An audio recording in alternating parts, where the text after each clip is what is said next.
ॐ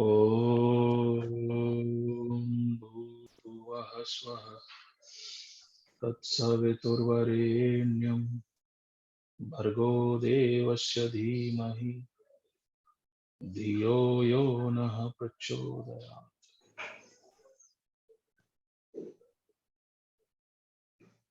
क्षमा। Thank you everyone for joining. कुछ लोग नए दिख रहे हैं। रविराज जी, कैसे हैं रविराज जी आप?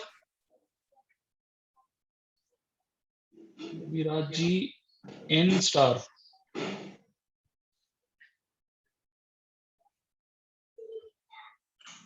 ओके। चलिए जी, स्टार्ट करते हैं। आई थिंक खुशबू लोग आते रहेंगे तो they can join, but we let's start. आज बहुत इंपॉर्टेंट चार्ट हम लोग डिस्कस करेंगे।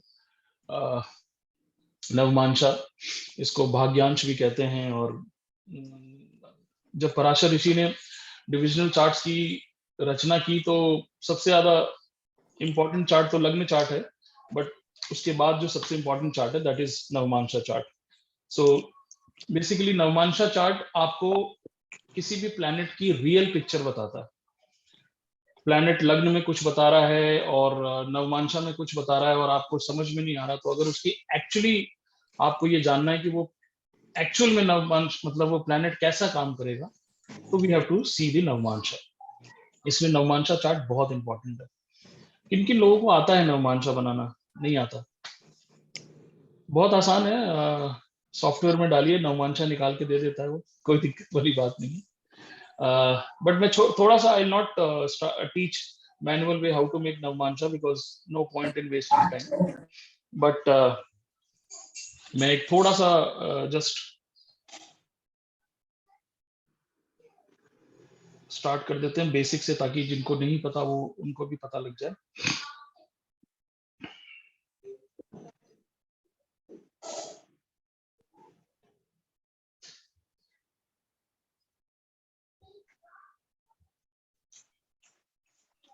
स्क्रीन दिख रहा है मेरा? Yes sir. ओके।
चलिए जी, तो हमारी तीन तरीके से राशियों को कैटेगराइज किया गया है।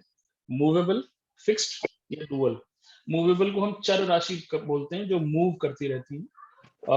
फिक्स को हम स्थिर राशि करते हैं, जो एक जगह स्थिर रहती है। और डुअल मतलब द्विस्वभाव राशि, जो कभी फिक्स कभी मूवेबल, इस कैटेगरी में आ जाती है। तो हमारी जो 1, 4, 7, 10 क्या है? 1 इज मेष, 4 इज कर्क, 7 इज तुला, 10th इज मकर। ये चारों राशियां हमारी मूवेबल राशि में आती हैं। ठीक है। फिर नंबर 2 क्या है? वृषभ राशि या वृष राशि। वृष राशि ज्यादा शुद्ध उच्चारण है। फिर ये सिंह राशि, वृश्चिक राशि, और ये क्या है? राशि। ये हमारी फिक्स्ड राशि होती है, स्थिर राशि होती है। और उसके बाद ये क्या होती है? 3 नंबर मिथुन, मिथुन राशि, 6 नंबर कन्या, कन्या, 9 नंबर धनु, धनु और 12 नंबर मीन। मीन। तो ये हमारी द्विस्वभाव राशियां होती हैं। ठीक है, अब आपको एक इंटरेस्टिंग चीज बताते हैं नवमांशा के बारे में। देव, मनुष्य, राक्षस। ठीक है, अब जो भी चर राशि वाले, बस आप अभी समझ लेना, अभी किसी का चार्ट लगा के बहुत आसानी से हम एक्सप्लेन कर देंगे। तो जो भी प्लैनेट्स आपके नवमांशा में चर राशि में आते हैं, यानी कि 1, 4, 7, 10 में आते हैं, वो देव स्वभाव के होते हैं। देव का मतलब क्या है? सत्व। ठीक है, मैं भी एक्सप्लेन कर दूंगा कि मनुष्य देव और मनुष्य क्या है? रजस। और राक्षस क्या है? क्या है राक्षस? तमस। ठीक है, ये आपके इनहेरेंट गुण होते हैं जो भी प्लैनेट्स आपके इन राशि में आते हैं। ये आप थोड़ी देर के लिए ध्यान रखिएगा। ठीक है, अब अगर जिनको नवमांशा की कैलकुलेशन समझनी है तो एक बहुत सिंपल फॉर्मूला है।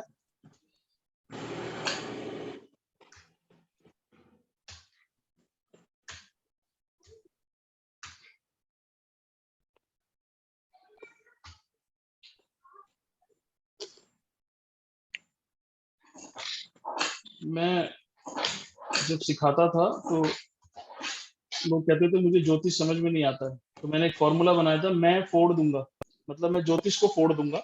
MFD, M denotes movable, F denotes fix and D denotes dual राशि।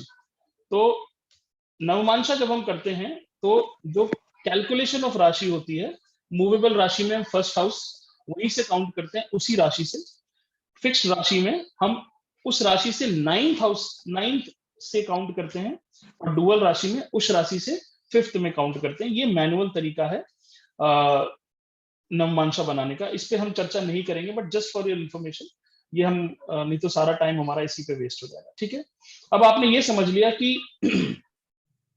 हमें सबसे पहली चीज जो देखनी है कि हमें ये देखना है कि हमारा नवमांशा देव, मनुष्य, राक्षस किस चीज में आ रहा है। ठीक है, अब हम आते हैं कि नवमांशा इंपॉर्टेंट क्यों है, नवमांशा की इंपॉर्टेंस क्या है। तो ये हमारे भाग्य का चार्ट है। लग्न चार्ट आपको किसी चीज का प्रॉमिस बताता है, बट वो चीज आपको अल्टीमेटली मिलेगी या नहीं मिलेगी, आपको कंफर्मेशन हमें नवमांशा से करते हैं। बहुत से एस्ट्रोलॉजर इसको सिर्फ शादी के लिए यूज करते हैं, बट ये शायद सही नहीं होगा। अगर पराशर ऋषि ने इसको इतना इंपॉर्टेंस दिया है तो नवमांशा आप किसी भी चीज में यूज कर सकते हैं। हमारे एक फेमस एस्ट्रोलॉजर है CS पटेल, अब तो इस दुनिया में नहीं है, ईश्वर उनको सदगति दे, बट उन्होंने काफी बुक्स नवमांशा के ऊपर लिखी हैं, and he has showed varied ways to use navamsha. आप नवमांशा मतलब अमेजिंग प्रेडिक्शंस आप नवमांशा से कर सकते हैं। मैं आपको ये इसलिए बता रहा हूँ कि डोंट लिमिट योरसेल्फ कि नवमांशा हमें सिर्फ शादी के लिए देखना है, नहीं, नवमांशा आप बहुत चीजों के लिए यूज कर सकते हो। मैं तो पर्टिकुलरली मतलब जब भी एक चार्ट देखता हूँ, मैं कोशिश करता हूँ कि राशि चार्ट को देखने के बाद नवमांशा में अच्छा खासा टाइम लगाऊं, बिकॉज नवमांशा आपको एक बहुत ट्रू पिक्चर दे देता है।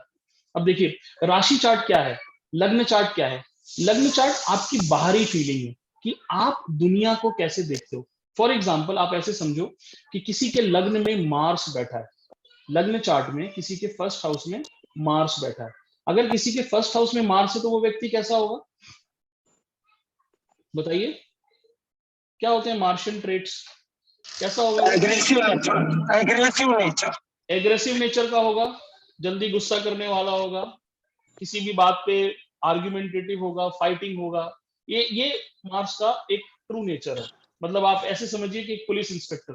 ठीक है, तो आपने देखा लग्न चार्ट के फर्स्ट हाउस में आपको मार्स दिखा, तो आपने उस व्यक्ति का नेचर कोशिश किया पहचानने का कि यार ये बहुत एग्रेसिव स्वभाव का है। अब हम चलते हैं D9 चार्ट पे। अब आपने उस व्यक्ति का D9 चार्ट लगाया, तो आपने देखा कि D9 चार्ट में लग्न में क्या बैठा है, मर्क्यूरी बैठा है। D9 क्या बताता है, आप अंदर से कैसे हो। D1 चार्ट बताता है दुनिया के लिए कैसे हो, how world see you. But D9 chart बताता है how you are from inside. अब आप मुझे बताइए कि वो व्यक्ति एक्चुअली में कैसा है। किसी के फर्स्ट हाउस में मरकरी है तो आप क्या कहेंगे उसके बारे में, कैसा होगा वो? मरकरी मरकरी कैसा होगा? कैलकुलेटिव, कैलकुलेटिव होगा। उसका बेसिक नेचर क्या होगा? बहुत लाइवली होगा। ही will be very child like, non serious, comedian type का आदमी, बातें करने वाला आदमी, सोशल गैदरिंग में बहुत बोलने वाला आदमी, मतलब बहुत friendly nature, which is totally different from Mars. तो अब क्या हुआ कि एक एस्ट्रोलॉजर का प्रिडिक्शन, यार लग्न चार्ट में मार्स बैठा है, हमने मार्स के हिसाब से सोचा, बट हमने अगर D9 चार्ट नहीं देखा तो हम उस व्यक्ति का ट्रू नेचर नहीं बता पाएंगे। तो हो सकता है कि बाहर वो व्यक्ति मार्स की तरह रहता हो। सपोज वो स्कूल में टीचर हो तो सारा स्कूल उसको इस नाम से जानता हो कि he is a very strict teacher, but वैसा व्यक्ति जब घर के अंदर आता है तो he comes in his true nature, और घर में आते ही बिकम्स वेरी फ्रेंडली। उसके बच्चे बोलते हैं हमारे पापा बहुत अच्छे हैं, हमारे पापा अच्छी अच्छी बातें करते हैं, हमारे पापा बहुत खेलते कूदते हैं। So this is the importance of D9 chart. अगर आप D9 चार्ट को अच्छे से समझ लेते हो ना, तो आप उस व्यक्ति का ट्रू नेचर, वो अंदर से कैसा व्यक्ति है, आप बता पाओगे। तो किसी व्यक्ति के नेचर को अगर हमें सही सही समझना है तो हमें D9 चार्ट से कंफर्मेशन जरूर करना चाहिए। D9 के लग्न में वो जो प्लैनेट बैठा होगा ना, वो उस व्यक्ति के नेचर के बारे में आपको बहुत कुछ बताएगा। और दूसरा मैं आपको एक सबसे बड़ी चीज बताता हूँ। जो लोग केपी एस्ट्रोलॉजी करते हैं, हम लोग बर्थ टाइम रेक्टिफिकेशन करके एक कॉन्सेप्ट होता है कि सपोज किसी ने बोला कि मैं 12 और 1 के बीच में पैदा हुआ था, मुझे मालूम नहीं मेरा एक्यूरेट टाइम क्या है। तो वैदिक केपी एस्ट्रोलॉजी में एक दूसरा टेक्निक है जो इसको यूज करके हम BTR करते हैं, बर्थ टाइम रेक्टिफिकेशन। बट वैदिक एस्ट्रोलॉजी में हम लोग नवमांश से बर्थ टाइम रेक्टिफिकेशन करते हैं। नवमांश इतना एक्यूरेट है कि अगर नवमांश आपको सही सही चीजें बता रहा है, इसका मतलब आपका बर्थ टाइम करेक्ट है। अगर नहीं बता रहा है, इसका मतलब आपके बर्थ टाइम को थोड़ा सा घुमाने की जरूरत है। तो सपोज आपके लग्न में मरकरी बैठा है, बट नवमांशा की बात कर रहा हूँ, D9 चार्ट में लग्न में मरकरी बैठा है, but you don't behave like Mercury, इसका मतलब there is something wrong in your navamsha. And when there is something wrong in the navamsha, it means कि आपके टाइम में कुछ गड़बड़ है। तो 5 मिनट पहले करना पड़ेगा, 5 मिनट बाद करना पड़ेगा, तब आपका नवमांशा एक्यूरेट हो जाएगा। तो बहुत से एस्ट्रोलॉजर्स, और भी बहुत सारी टेक्निक्स हैं, but simple technique is you check the navamsha. बहुत से एस्ट्रोलॉजर तो नवमांशा देख के क्वेश्चन पूछते हैं और आप अगर मना कर देते हो तो वो बोलते हैं आपका चार्ट सही नहीं। इतना कॉन्फिडेंस रहता है उनको नवमांशा के ऊपर।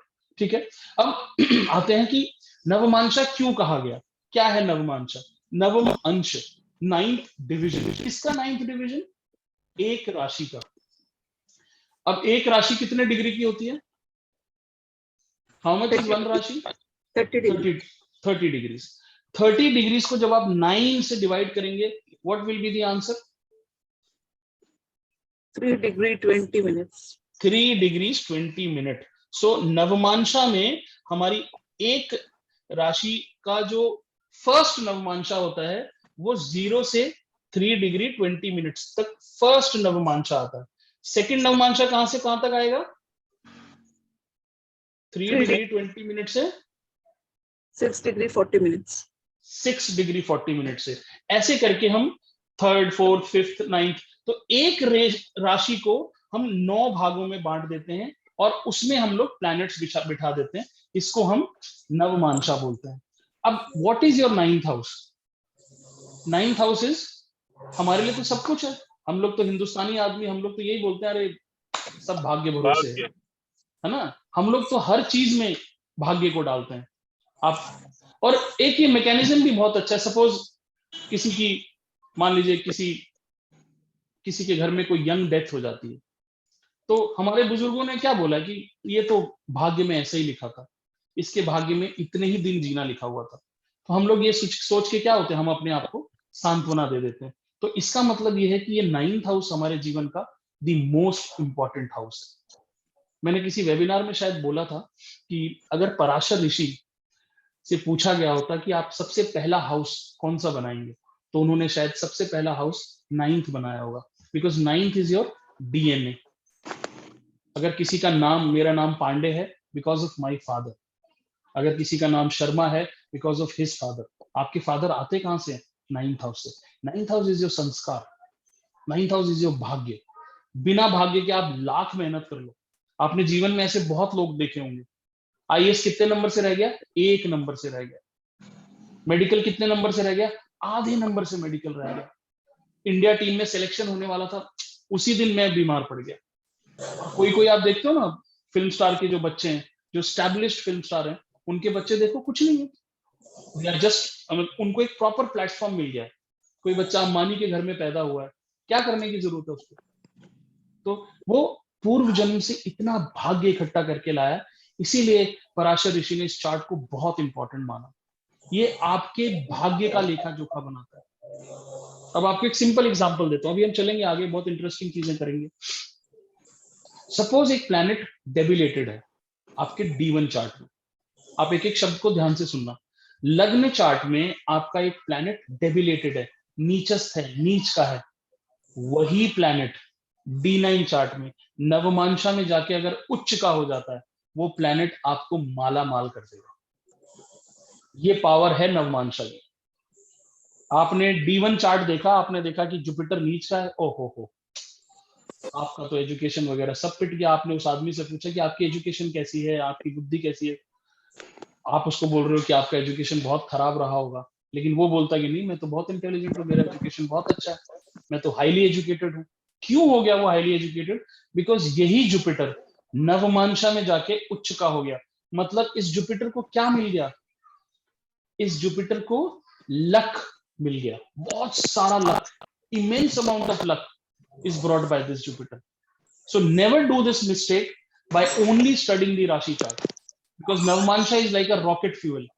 आपका रॉकेट धीरे धीरे चल रहा था, सडनली नवमांशा ने उसको एक्स्ट्रा गैसोलीन दिया, वो ऐसे गोली की तरह भागा। तो navamsha has the power to give you that tad bit of extra luck, जिससे कि आपका प्लैनेट जो डिफरेंट रिजल्ट देने वाला था वो बहुत खूबसूरत रिजल्ट देता। तो this is the power of navamsha. Now let's come to this. ये मैंने क्या लिखा है? देव, मनुष्य। आप सब जानते हैं देव की क्वालिटी क्या होती है? देव संस्कृत शब्द आता है दिवा, दिवा से देव बना। दिवा मतलब समथिंग हु गिव्स, दिवा मतलब लाइट। किसकी लाइट? नॉलेज की लाइट। तो देव जो होते हैं ना, वो हमेशा they are seeker, they always want knowledge, because if you have knowledge then only you can show light to the world. So dev people are sattva people.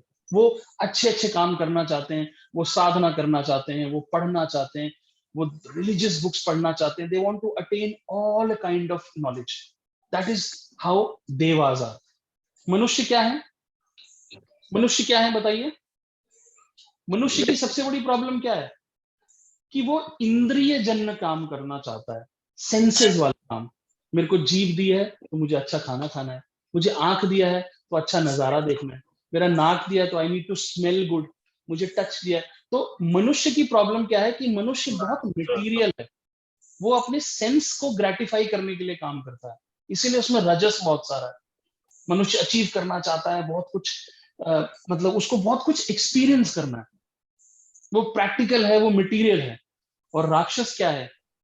राक्षस बिल्कुल मनुष्य के जैसा है, बट फर्क क्या है कि अपनी मटेरियल गेन को अचीव करने के लिए राक्षस किसी भी लेवल तक जा सकता है।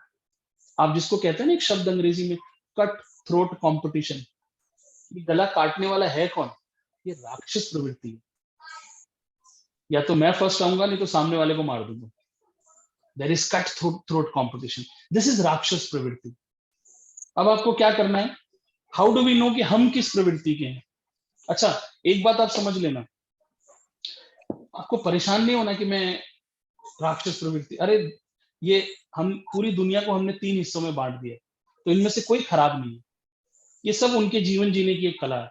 राक्षस का मतलब ये नहीं कि आप वो अपनी पौराणिक कथाओं में मत जाओ कि ये तो राक्षस है तो ये मार ही देगा, नहीं। राक्षस इज मतलब he can fight for his gain, उसको जो चाहिए वो चाहिए। मनुष्य क्या है? उसको चाहिए बट वो उतना खराब नहीं हो सकता जितना एक राक्षस होता है। और देव क्या है? देव को पहले नॉलेज चाहिए, पहले वो नॉलेज लेगा, पहले वो एक स्पिरिचुअल एंगल देखेगा, फिर वो मटेरियल उसमें जाएगा। तो हमारे जो भी जितने भी मनुष्य हैं ना, वो इस कैटेगरी में बिलोंग करते हैं। तो खुशबू, आज किसी का चार्ट ले सकते हैं क्या? Anybody? Yes, you can. Preeti ji का चार्ट ले लो। Let's take Preeti ji chart. Preeti ji, आपको कोई प्रॉब्लम नहीं है ना? नहीं, बिल्कुल।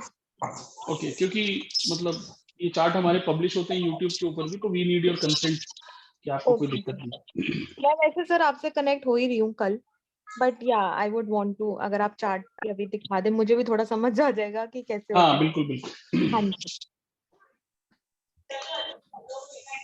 सर मीनवाइल एक क्वेश्चन पूछ सकते हैं क्या? हाँ, पूछे ना। सर ये जो डेफिनेशन है देव की, मनुष्य की और राक्षस की, ये मैं कहीं कुछ पढ़ रहा था मैरिज के रिलेटेड में, तो गण विचार के अंदर ये जो नक्षत्र हैं उनके बेसिस पे बाइफरकेशन था, ठीक है? तो उसमें उन्होंने नक्षत्रों के हिसाब से उसको देव, मनुष्य और राक्षस में बांट दिया था। अभी ये जब हम यहाँ पर स्प्लिट कर रहे हैं, तो कि मेरे रोहिणी नक्षत्र है तो मैं मनुष्य में आ रहा था, अगर मैं चर राशि के हिसाब से जाऊंगा तो मैं देव में फॉल कर रहा हूँ। तो ये जो कॉन्फ्लिक्ट है राशि वर्सेस नक्षत्र का, वो कैसे सॉर्ट करेंगे? दोनों का पर्पस अलग अलग है। जैसे राइट सर। नमक एक ही होता है, ठीक है ना? राइट। वही नमक आपके खाने में डलता है, और वही नमक आइसक्रीम वाले अपनी फैक्ट्री में डालते हैं जिससे कि बर्फ ना पिघले। नमक इज सेम। तो आप जो बात कर रहे हैं वो मैरिज गुण मिलान की बात कर रहे हैं, उसमें थोड़ा सा कॉन्सेप्ट डिफरेंट हो जाता है, उसमें हम गण की बात करते हैं। अभी हम सिंपल बात कर रहे हैं कि एक व्यक्ति का नेचर कैसा है। और सचिन जी, हम बहुत बेसिक लेवल पे हैं, बिल्कुल बेसिक लेवल पे। बिल्कुल फर्स्ट स्टेप समझिए, फर्स्ट भी नहीं, 0 स्टेप समझिए आप। ठीक है। आप जो बात कर रहे हैं, आप काफी कुतुब मीनार के ऊपर वाली बात कर रहे हैं, तो हम अभी गुण मिलान वाली बात नहीं कर रहे हैं। नहीं, मेरा मैंने वर्ड यूज किया, बिकॉज राक्षस, मनुष्य और देव के बीच में जो स्प्लिट था, वो स्प्लिट वाज बेस्ड ऑन नक्षत्र। नाउ वी आर टॉकिंग, मैंने ये भी पढ़ा, जो आप पढ़ा मैंने ये भी पढ़ा है, यहाँ पर राशि के बेसिस पे भी स्प्लिट हो रहा है। बट मैं ये पूछना चाह रहा था आपसे कि वो स्प्लिट अलग अलग स्प्लिट है कि अल्टीमेटली जो डेफिनेशन आपने दी ना राक्षस की, देव की और मनुष्य की, वही डेफिनेशन वहां पर भी दी जा रही है? हाँ। कुछ अलग डेफिनेशन नहीं है? एक्चुअली आप सब सही से समझिए ना, तो 2023 में या आने वाले समय में देव, मनुष्य, राक्षस, इनमें कोई फर्क नहीं है। ये सब कुछ एक ही हो गया। आजकल आपको कोई देव दिखाई देता है क्या? क्या दिखाई देता है? हर कोई एक रैट रेस में ही दौड़ रहा है। तो इसको बहुत ज्यादा सीरियसली लेने की जरूरत नहीं है। बट हाँ, एक इसका मैं बता रहा हूँ उपयोग क्या है। अभी मैं जब चार्ट लग जाएगा तो विल सी द उपयोग। राइट। हाँ, लग्न एनालिसिस पे चले जाओ, ताकि लग्न नवमांश सबको दिख रहा नहीं चार्ट? दिख रहा है ना? ठीक है। हाँ जी। अच्छा प्रीति जी, आपको ज्योतिष बिल्कुल नहीं आता ना? बिल्कुल भी नहीं। ठीक है, अब मेरे देखो तो आप, ऊपर से निकल रहा है। हाँ, अभी कुछ नहीं, सब नीचे से निकलेगा, आप देख लीजिए। आपको अपना चार्ट आप खुद अभी एनालाइज करोगे बहुत सिंपल तरीके से। नवमांशा एक बहुत एडवांस कॉन्सेप्ट है, पर आप बहुत आसानी से, पहले कॉन्सेप्ट को रिपीट करता हूँ, ठीक है? कॉन्सेप्ट क्या है कि हमें अपना लग्न चार्ट, इसको D1 चार्ट बोलते हैं। जो लग्न चार्ट लिखा है, दिख रहा है आपको? हाँ जी। इसको डिविजनल चार्ट 1 बोलते हैं, इसलिए इसका नाम है D1 चार्ट, ठीक है? और ये जो नवमांशा चार्ट दिख रहा है, नवांशा चार्ट, इसको डिविजनल चार्ट 9 बोलते हैं, क्योंकि 9th हाउस का ये मतलब नवा भाग है, ठीक है? ये क्लियर है यहाँ तक? हाँ जी। D1 एंड D9, ठीक है?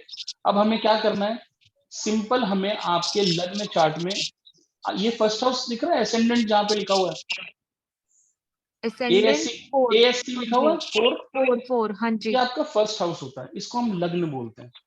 ये आपका सिर होता है, ये आपकी बुद्धि होता है, ये आपका एटीट्यूड होता है, ये आपका कैरेक्टर होता है, ये आपको दुनिया को देखने का नजरिया होता है, ठीक है? ये आप अंदर से क्या सोचते हैं वो होता है फर्स्ट हाउस। अब हमें क्या देखना है कि ये जो 4 नंबर लिखा हुआ है ना, इसका लॉर्ड कौन होता है? चंद्रमा। 4 नंबर कर्क राशि का लॉर्ड होता है चंद्रमा। अब आप नवमांश चार्ट में आओ, अब मुझे बताओ आपका चंद्रमा कहाँ पे है, मून कहाँ दिख रहा है आपको? मतलब 4 ही देखना है मुझे? 4 नहीं, मून देखना है आपको, मून। ये जो 4 लिखा है ना, उसका मालिक मून होता है। आप ये देखिए मून आपके कहाँ बैठा हुआ है नवमांश चार्ट? ये बिल्कुल राइट साइड पे टॉप में। ठीक है, और मून जहां बैठा है वहां पे नंबर क्या लिखा है? 4। 4, वेरी गुड। अब आपने वो नोट किया था कि 4 नंबर कौन सी राशि है, मूवेबल है, फिक्स है, क्या है? मैंने उसका स्क्रीनशॉट लिया था। देखिए 4 नंबर कौन से उसमें फॉल करता है, मूवेबल है, फिक्स है, डुअल है?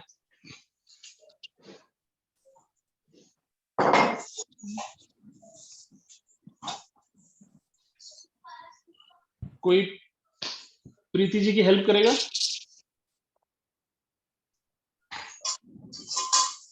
Yes sir. बताइए।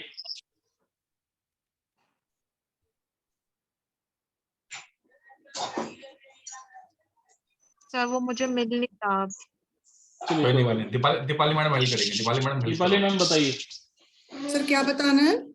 कि ये जो मून इनका 4 नंबर में है, तो 4 नंबर राशि मूवेबल में आती है, फिक्स में आती है, कर्क या राशि है सर। चर कर्क राशि राशि? 1470 चर राशि में है। चर राशि में। चर का मतलब क्या हुआ? मूवेबल। मूवेबल का मतलब क्या हुआ? कौन से गुण आएंगे इनके अंदर? चर राशि में एक जगह टिक के नहीं बैठने वाले लोग। हाँ ठीक है, वो छोड़ दीजिए। देव, राक्षस या मनुष्य, क्या है ये? अच्छा, कैसा देव इनका देव अंतर मन? देव देव देव देव में आइए। देव, में बहुत आइए। बढ़िया, सबने सही आंसर दिया। अब आप देखो, अब प्रीति जी को एनालाइज करते हैं। प्रीति जी का लग्न भी क्या है? देव राशि में है, और D9 में भी लग्न लॉर्ड कहाँ चला गया? देव राशि में। मतलब ये क्या इंडिकेट करता है कि जो आप बाहर हैं वही आप अंदर हैं। मतलब आपके अंदर कोई कंफ्लिक्ट नहीं है। इसका मतलब अगर आप स्पिरिचुअल चीजों में आगे बढ़ोगे तो आपके लिए बहुत अच्छा है। You have to be righteous at all the time, you have to behave like a deva. अच्छे काम करो, आप नॉलेज लो, आप स्पिरिचुअल काम करो, आप एस्ट्रोलॉजी में आओ, आप जो भी मतलब अच्छे तरीके से काम करोगे, आपके लिए it will bring lot of luck to you. तो इनके में कोई कंफ्लिक्ट नहीं है, हमको कोई कंफ्लिक्ट नहीं दिखाई दिया। चलिए अब दीपाली जी आप अपना चार्ट बोलिए। हाँ जी गुरुजी। दीपाली जी आप अपना चार्ट बताइए। मेरा आपका गुरुजी चार्ट, धनु लगन है। एक सेकंड, डेट ऑफ बर्थ बता दीजिए। 9 गुरुजी 19 अप्रैल 19 खुशबू 74। बर्थ टाइम है 23:55।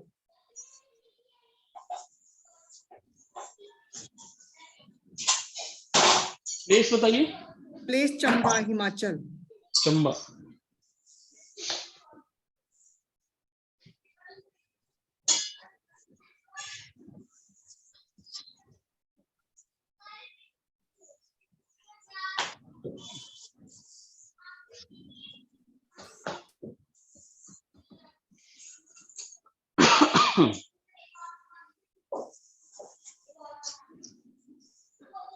चलिए जी, दीपाली जी का एनालाइज करते हैं। प्रीति जी आप हैं? हाँ जी। ठीक है प्रीति जी, इनके फर्स्ट हाउस में कौन सा नंबर दिख रहा है आपको? 9। 9। ठीक है, मैं आपको बता देता हूँ कि 9 नंबर का जो लॉर्ड होता है वो जुपिटर होता है। ठीक है, अब आप नवमांशा में देखिए जुपिटर कहाँ पे है? जुपिटर JU कहीं दिख रहा है आपको? JU ये रहा, हाँ जी, राइट साइड में। वेरी 11। गुड। क्या नंबर लिखा हुआ है? 11। 11 नंबर। तो 9 नंबर किस में आता है? मूवेबल है, फिक्स है, क्या है 9 नंबर? ड्यूल साइन है। Dual sign. डुअल साइन का मतलब क्या हुआ कि द्विस्वभाव। राक्षस गण में आ गया ना। और नवमांशा में जाके जुपिटर कहाँ बैठ गया है? 9th हाउस में भाग्य। यानी कि कहाँ पे बैठ गया? मनुष्य। ठीक है, हाँ जी। अब इनका जो लग्न में या जो इनका परसेप्शन है चीजों के प्रति, वो राक्षस शब्द पे मत जाइए, मतलब थोड़ा सा ये है कि शी इज अ गो गेटर, कि लड़ते हैं, फाइट करते हैं, सीखेंगे, करेंगे, क्यों नहीं होगा, इस टाइप के, या कुछ भी कैसे भी करके। लेकिन नवमांश में कहाँ जाती है वो? मनुष्य में आ जाती है। इसका मतलब कि थोड़ा सा वो मेलो डाउन होके भी अपना काम कर सकती है। मतलब देयर इज अ कंफ्लिक्ट। अब क्या होता है कि पराशर ऋषि ने क्या कहा है कि जब लग्न चार्ट में और नवमांशा में कंफ्लिक्ट हो तो हमें किसकी सुननी चाहिए, हमें नवमांशा की सुननी चाहिए। तो हमें क्या होना चाहिए, बिहेव करना चाहिए नवमांशा की तरह। नवमांशा क्या कहता है कि बी लाइक अ मनुष्य, आप ह्यूमन बीइंग की तरह काम करो, आप बहुत ज्यादा किसी चीज के पीछे मत भागो, आप आराम आराम से भी करोगे तो वो चीज आपको प्राप्त हो जाएगी। यहां तक क्लियर है सबको? हाँ जी। ठीक है। अब ऐसे ही करके आपको बी, हमने लग्न चेक किया, अब आपको नवमांशा में 9th हाउस को भी चेक करना, वेरी इंपॉर्टेंट चीज। जब भी आप नवमांशा चार्ट पे काम करते हो तो आपको D1 चार्ट का लग्न नवमांशा में चेक करना है कि अच्छा है या बुरा है। और अब हम 9th हाउस को भी चेक कर लेते हैं कि हमारा भाग्य जो एक्चुअली में नवमांशा में कैसा हो गया। तो दीपाली जी, आपका 9th लॉर्ड कौन है? सन है गुरुजी, 9th को के पंचम में बैठे हैं जाके। ठीक है जी। तो आपका सन जो है वो नवमांशा में देखिए कहाँ बैठा है जाके, 12th में लॉस में चला गया गुरुजी। लॉस में चला गया। अब आप बताइए, आपको कभी ऐसा महसूस हुआ कि ये चीज प्राप्त हो सकती थी और नहीं हो पाई प्राप्त, कुछ थोड़े से उससे रह गया, ऐसी फीलिंग आती है आपको? बिल्कुल बिल्कुल आते हैं गुरुजी, हुआ है ऐसा बहुत बार। हुआ है बहुत बार? मान लीजिए 10 हम्म। बार हुआ होगा या 15 बार हुआ होगा, जब से आप पैदा हुई होंगी तब से कई बार ऐसा हुआ होगा। ये एक सिंपल प्रेडिक्शन है बट बहुत एक्यूरेट काम करती है। क्यों होता है ऐसा? इसी वजह से होता है। इसमें किसी को कोई दिमाग लगाना पड़ रहा है, मतलब किसी को कोई कंफ्यूजन लग रही है, जो भी लोग नए हैं, किसी को कोई इसमें डिफिकल्टी लग रही है कि क्यों इनका भाग्य ऐसा, ये क्यों फील करती है? और ये बहुत बेसिक लेवल की प्रेडिक्शन है, इसके ऊपर लेयर्स लेयर्स बहुत सारी हैं, बट सिर्फ आप अभी इतने पे ही ध्यान दो कि इनका भाग्य जो यहाँ पे 5th हाउस में सन उच्च का है, सन उच्च का है ना, sorry I am so sorry, हाँ, D1 हाँ चार्ट जी। में 9th का लॉर्ड सन उच्च का होके 5th में बैठा है, वो हाँ। कहाँ चला गया नवमांशा में? 12th हाउस में चला गया। गुरुजी एक बात बोलूं, हाँ जी दीपाली जी। खुश थी कि मेरा सन उधर चला। अब मैं वाकई ये तो मैं फर्स्ट टाइम देख रही हूँ, मैं फर्स्ट टाइम हाँ, इस चीज को कर रही हूँ। यही मतलब मैं बड़ी यही खुश थी कि मेरा 9th का लॉर्ड 5th में चला गया, बिल्कुल। पर ये मैंने पहली बार करा कि मेरा 12th में गया हुआ है। पराशर ऋषि का बड़ा क्लियर डिक्टम है कि जो प्लैनेट 12th में नवमांशा में चला गया, उस प्लैनेट ने अपनी 90% पावर खो दी, मतलब कुछ नहीं वो बचा चला उस गया planet। सारा। मैं बहुत खुश होती थी गुरुजी देख के कि मेरे सन 5th में आके बैठे हैं। अब देखो सन क्या है, अब इस पे प्रिडिक्शन बनाते हैं, आप सब लोग मेरे साथ प्रिडिक्शन बनाओ, चिंता मत करो मैं गलत हूँ सही हूँ, हमारा कॉन्सेप्ट, अगर दीपाली जी मना करेंगे कोई बात नहीं, हम किसी और चार्ट में लगा लेंगे, हो सकता है कुछ और प्रॉब्लम, बट एक कोशिश करते हैं। सन क्या है? गवर्नमेंट का कारक है कि नहीं? सब लोग मानते हैं इस चीज को। सन कहाँ चला गया? 12th में। हम ये बोल सकते हैं कि इनको गवर्नमेंट की वजह से भी कुछ नुकसान झेलना पड़ेगा या पड़ा होगा, जैसे फॉर एग्जांपल चालान बहुत कटे हों, इनकम टैक्स का कुछ आ गया हो, हाउस के ऊपर कुछ आ गया हो, कुछ गवर्नमेंट से इनको पेनल्टी आ गई हो, आपका बिजली का जी लोगों का 10,000 बिल आता है, इनका 20-25 हजार आ गया हो, गवर्नमेंट को इनको कुछ पैसे या इनके हस्बैंड को। ये एक प्रिडिक्शन है, पता नहीं दीपाली जी के केस में ये सही है या नहीं है, बट मैं आपको एक मौका मिला तो मैं बता रहा हूँ कि how you can make prediction. Guruji मेरे केस में क्या हुआ, हम्म, मैं बताती हूँ गुरुजी मेरे जी केस में क्या बताइए। हुआ। मेरे साथ की जिन्होंने जब मैंने डिग्री करी गुरुजी, सब इस टाइम मतलब 1 लाख सैलरी ले रही हैं, बट मैं घर बैठी हूँ। मैंने जब मेरी शादी हुई तो मैंने प्रेफर किया कि मेरी शादी आउट ऑफ स्टेट हुई, मुझे जॉब नहीं करनी है। मतलब मेरे से पीछे के लोग इस टाइम 1 लाख सैलरी ले रहे हैं और मैं घर बैठी हूँ। ये हुआ मेरे साथ, गवर्नमेंट जॉब छोड़ी है मैंने। तो ये, और मैंने कहीं ना छोड़ी है कहीं गुरुजी। सन पिता का कारक भी है, ठीक है। तो कहीं ना कहीं दीपाली जी को ऐसा भी लगता होगा कि शायद मेरे फादर ने कुछ राइट डिसीजन मेरे लिए ले लिए होते तो मैं डिफरेंट होती, एक ये भी फीलिंग आ सकती है, बिकॉज सन पिता का कारक है। हो सकता है हम लोग गलत हो, बट ऐसे हम प्रिडिक्शन बना सकते हैं कि अगर मेरे फादर गवर्नमेंट ने, तो लॉस हुआ है गुरुजी, बहुत बड़ा लॉस किया है मैंने गवर्नमेंट का। तो ये सिंपल सी चीज है, इसका मतलब इनका नवमांशा ठीक है, इनका जो डेट ऑफ बर्थ है वो ठीक है, अगर ये बता रहे हैं तो। ये वही लाल गाड़ी वाला है ना, ये दूसरा इसकी ज्यादा डार्क है। गोस्वामी जी थोड़ा म्यूट कर लीजिए प्लीज। सर मुझे एक चीज पूछनी थी कि इस वाले केस में हमने ये सन को क्यों देखा 12th हाउस में? हाँ, बहुत शानदार क्वेश्चन पूछा प्रीति जी। देखिए चूंकि आप नहीं हैं तो ये हमारा जो 9वां घर होता है ना, 9th हाउस, वो हमारे भाग्य को बताता है। ठीक है, हाँ जी। हमारा भाग्य कैसा होगा, तो हम दीपाली जी का जानना चाह रहे थे कि एक्चुअली में जो प्लैनेट इनको लक देने के लिए रिस्पॉन्सिबल है, क्या वो एक्चुअली में इनको लक दे रहा है या वो अनलकी बना रहा है। इसीलिए हमने 9th हाउस इनका चेक किया। तो 9th हाउस हमने कौन से, पहले हमने D1 वाले चार्ट में देखा 9th पहले हाउस। हमने D1, अब खुशबू एक बार प्रीति जी का खोलो चार्ट, आई थिंक हाँ आपका, हाँ, आप क्यों मुझे लगाते हैं, हाँ उससे समझ आएगा। आप तो देखिए मेरा प्रीति जी, इनका ही तो D1 खुला हुआ है। हाउस कौन सा होगा? हाँ आपका 9th हाउस, खुशबू एक बार एरो ले जाओ, देखो ये फर्स्ट हाउस है, first, second, third, fourth, fifth, sixth, seventh, eighth, 9th, यहाँ पे रुक जाओ। 9th हाउस में क्या नंबर दिख रहा है आपको प्रीति जी? 12। 12। 12 होता है पाइसिस, वो सिखा देंगे आपको, चिंता मत करो। पाइसिस का मालिक कौन है? जुपिटर। अब आप देखो दूसरे चार्ट में नवमांशा में जुपिटर आपका कहाँ है? ये रहा राइट साइड पे ऊपर जहाँ ये कर्सर है। कहाँ चला गया आपका 11th house, Jupiter? 11th house में, 11th हाउस में। अब 11th हाउस क्या होता है? हमारे गेन्स का हाउस होता है, और जुपिटर आपका गेन्स के हाउस में जाके उच्च का होके बैठ गया है। इसका मतलब आप अबव एवरेज लकी हो, आपका जो लक का प्लैनेट है ना, बहुत शानदार काम कर रहा है नवमांशा में। अब एक मिनट, अब आप रुकना। अब अगर आप मुझे ये बोलते हो कि मृत्युंजय जी मेरा लक तो बहुत खराब है, तो मैं आपसे सिंपल एक चीज बोलूंगा कि आपका फिर टाइम गलत है, बिकॉज हाँ। इस चार्ट के हिसाब से you are blessed, you are very lucky. एक सिंपल बता देता हूँ आपको, सूर्य, चंद्रमा और जुपिटर ये 11th हाउस में दिख जाते हैं, ऐसा व्यक्ति बम बम है, यू विल गो प्लेसेस, आपको टेंशन लेने की जरूरत ही नहीं। सर लेकिन ऐसा कुछ Amazing. हो नहीं रहा, लेकिन ऐसा कुछ अच्छा लाइफ में होएगा होएगा, अरे मेरी- होने पे आएंगे आएंगे प्रीति। अभी तो आप ये समझो कि जैसे हमने दीपाली जी का चार्ट देखा, उनका सूर्य गवर्नमेंट का कारक होके 12th में बैठ गया, मतलब गवर्नमेंट के प्रति दुर्भाग्य रहा है उनका, गवर्नमेंट से भाग्य नहीं आया। लेकिन आपका देखो, आपका जुपिटर 11th हाउस में जाके बैठ गया और उच्च का होके बैठ गया, मतलब आपका भाग्य सॉलिड चल रहा है, कोई टेंशन नहीं है।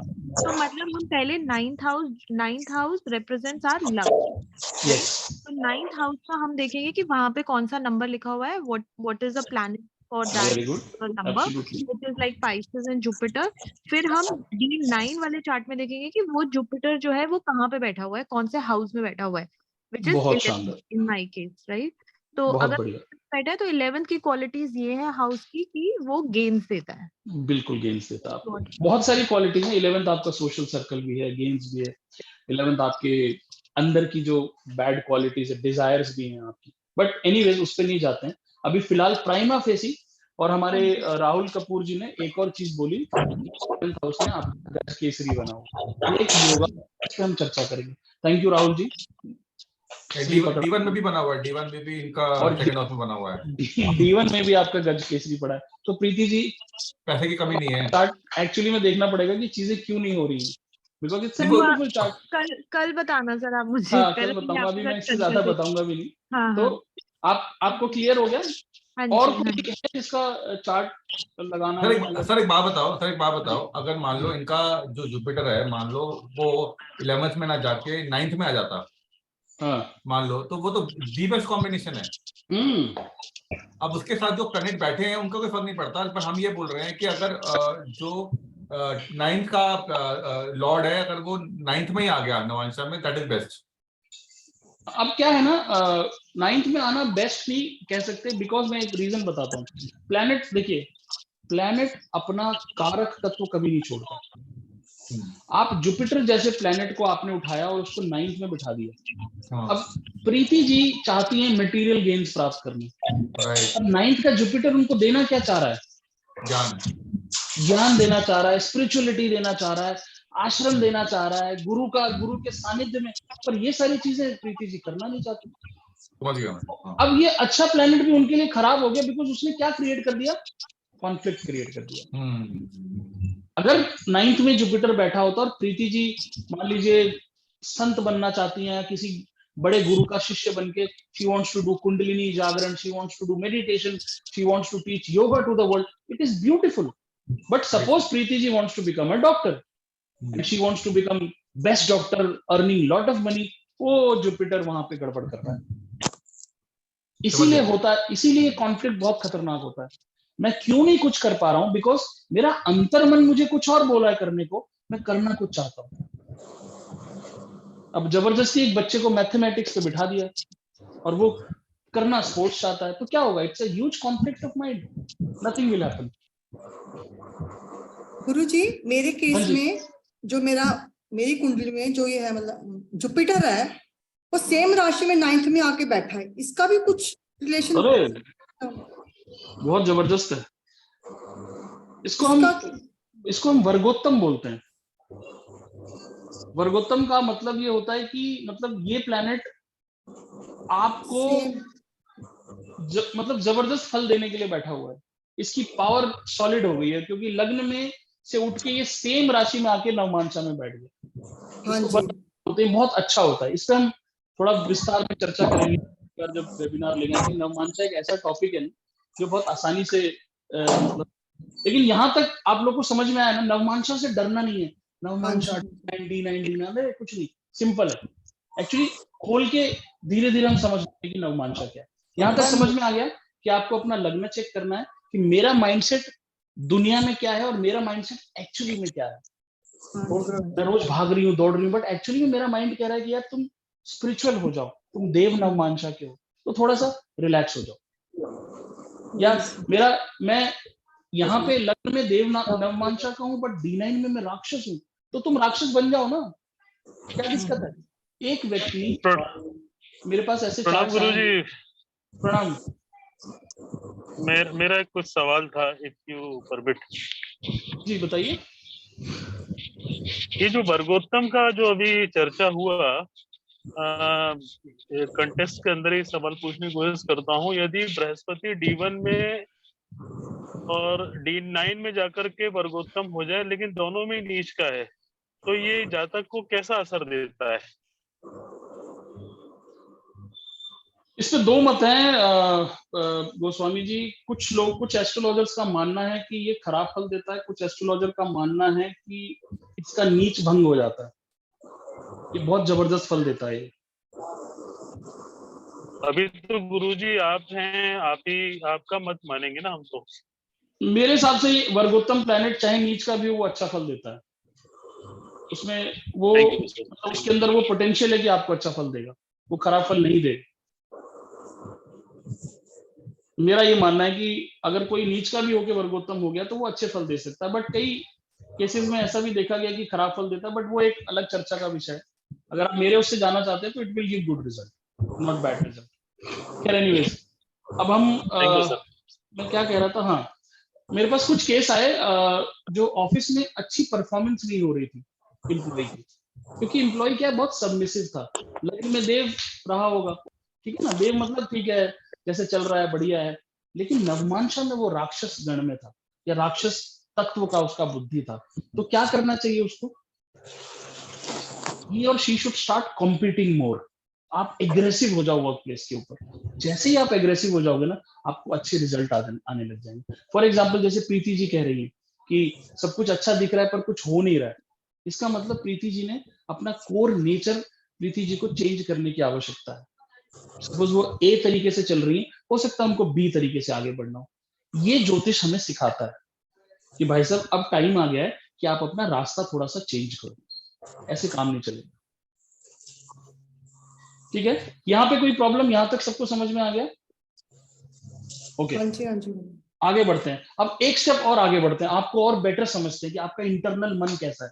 ठीक है, एक शब्द बोलता हूँ ट्राइन. जिसको नहीं पता मैं उसको समझा देता हूँ. ट्राइन किसको बोलते हैं? कोण या ट्राइन. ट्राइन बोलते हैं फर्स्ट हाउस, फिफ्थ हाउस और 9th हाउस. इन तीनों घरों को जो ट्राइंगल बनता है ना, ट्राइंगल से ये वर्ड आया है ट्राइन. ठीक है, खुशबू एक बार वो हाईलाइट करके दिखा दोगी चार्ट में trine? I think you should spot वाला वो एक ऑप्शन आ रहा होगा ना, उसको चूज कर लो एक बार. स्पॉटलाइट.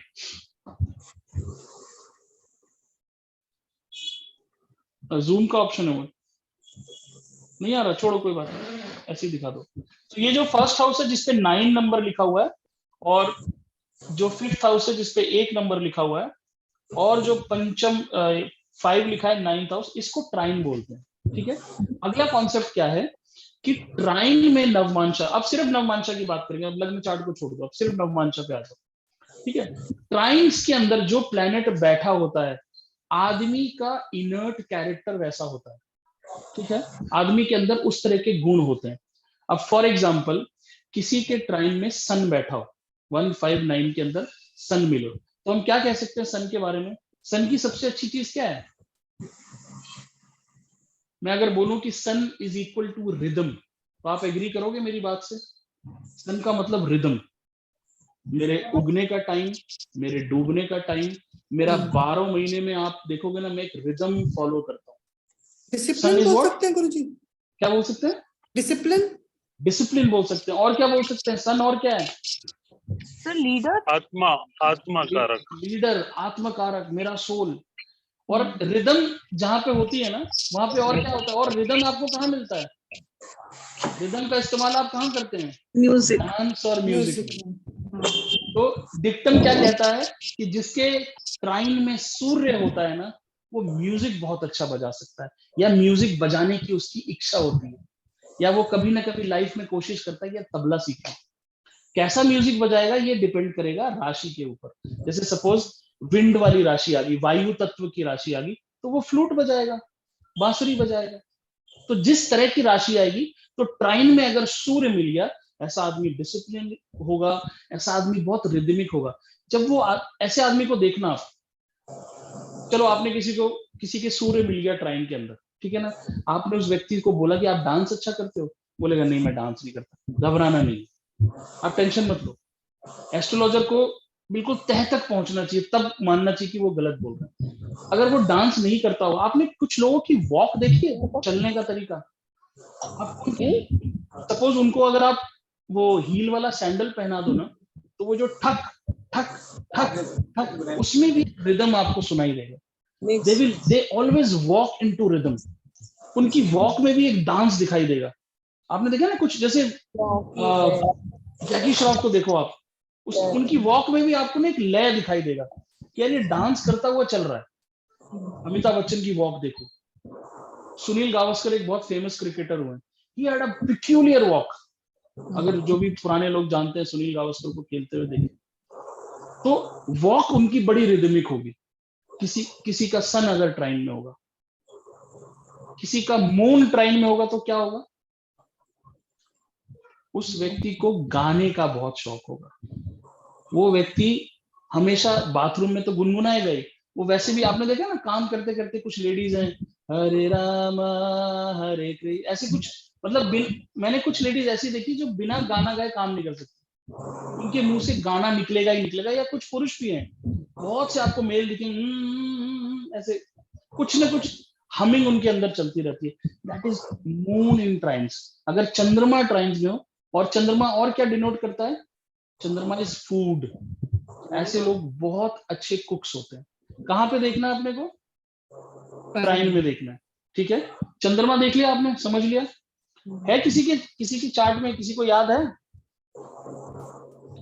राहुल कपूर जी का चार्ट लगाना है एक बार। राहुल जी आप अपना जरा बताएंगे, देखते हैं आपके ट्राइन में क्या है। Sir 7/4/1979 7/4/1979 9:20 morning AM 9:20 morning AM Delhi.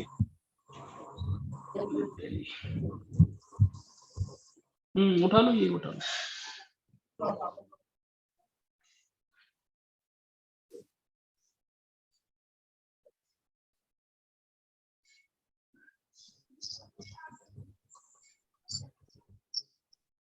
I think sir रचना जी का डाउट है तो हाँ रचना जी बताइए। तो मेरा भी मून फर्स्ट उसमें है, नवांशा में। अभी आपका लगाते हैं आपका चार्ट।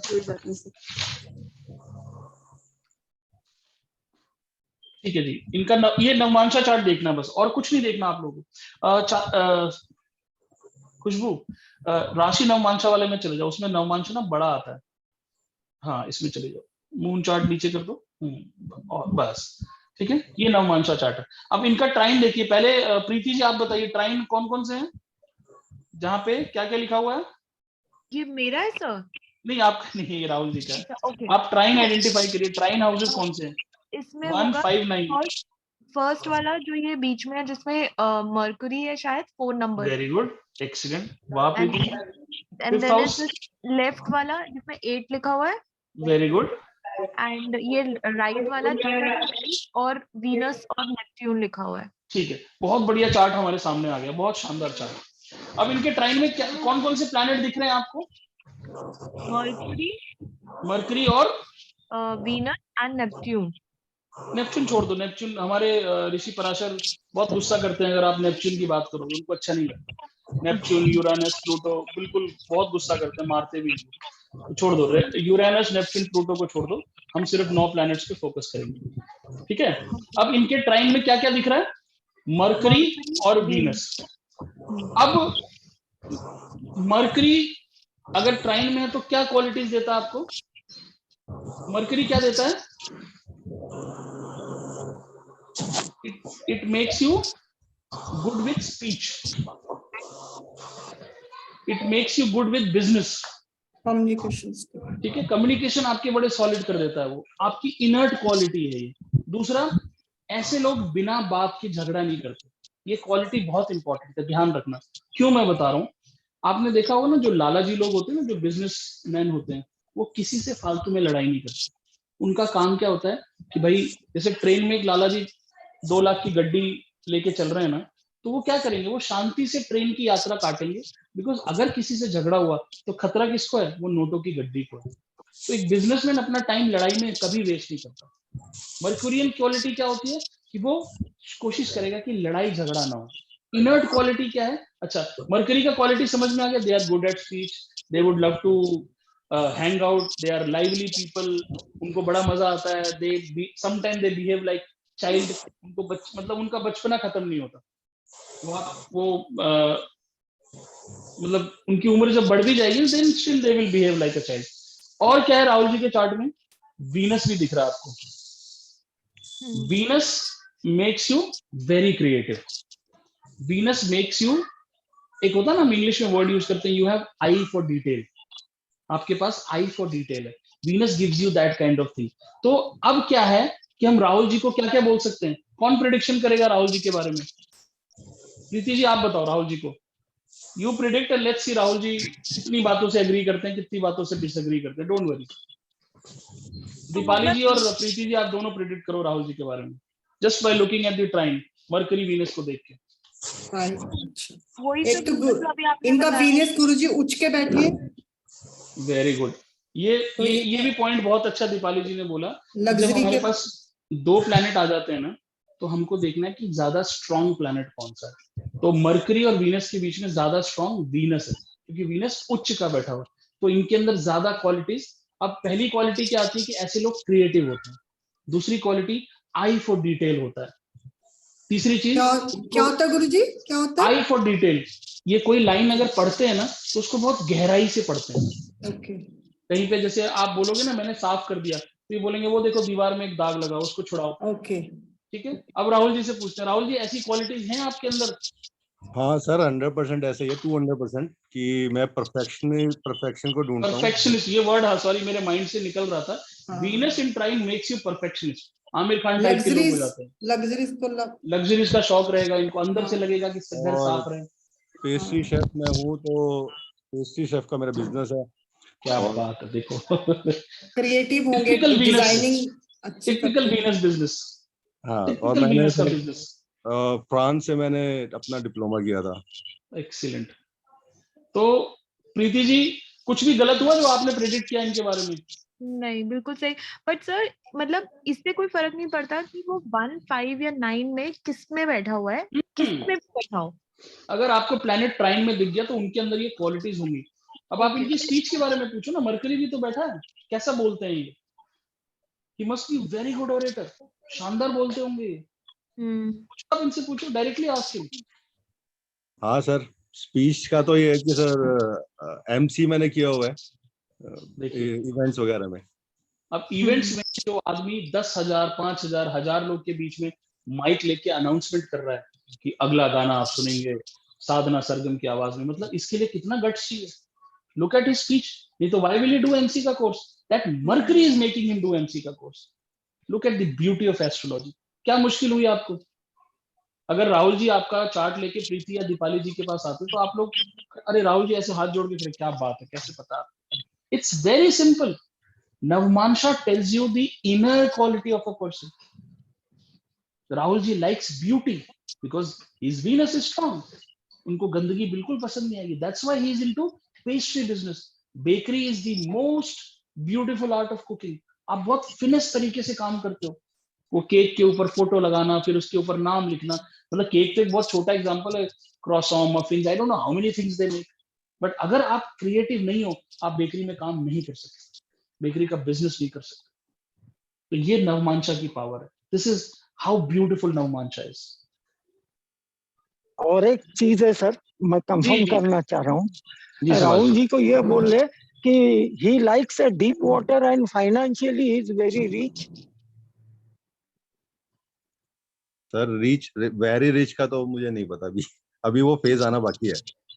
वो कह रहे हैं कि आप सी डाइविंग वगैरह करते हैं क्या? हाँ सर, मैंने किया. डाइविंग. हाँ सर, किया मैंने.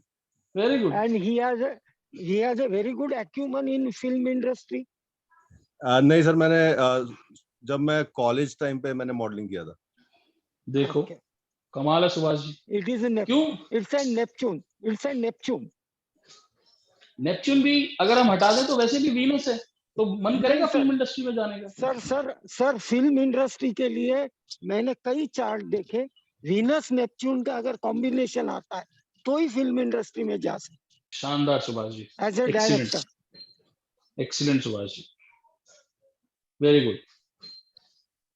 तो किसी और का चार्ट खोलें? और कोई है जो वॉलंटियर? रचना, सॉरी रचना जी, आपका डाउट था कुछ, बताएं रचना जी.